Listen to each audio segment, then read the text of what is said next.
Nasa kote naman ang isang wanted person na may kasong rape sa isinagawang law enforcement operation ng pulisya sa Zamboanga del Sur.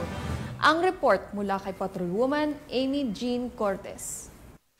Ang isang suspect sa isinagawang law enforcement operation ng Tambulig Municipal Police Station kasama ang Zamboanga del Sur Police Intelligence Unit, ZDS, MARPSTA at Tangob CPS sa Barangay Sumalig, Tambulig, Zamboanga del Sur nito lamang ika-22 ng Hunyo taong kasalukuyan.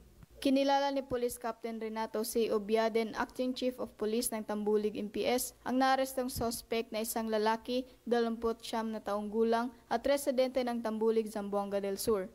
Ayon kay Police Captain Obiaden, bandang alas 10 ng umaga nang naaresto ang suspect sa Barangay Sumalig, Tambulig, Zamboanga del Sur ng mga operatiba ng Tambulig MPS sa bisa ng warrant of arrest sa kasong rape na walang inirekomendang piyansa. Ang naarestong suspect ay dinala sa Tambulig MPS para sa dokumentasyon at tamang disposisyon. Ang pambansang pulisya ay patuloy sa mandato na ipatupad ang batas at siguraduhin ang kaligtasan ng mamamayan tungo sa mas ligtas, masaya at maunlad na bagong Pilipinas. Mula dito sa Zamboanga Peninsula, ako ang inyong PNN correspondent, Patrolwoman Amy Jean Cortez, alagad ng batas, tagataguyod ng balitang pulis.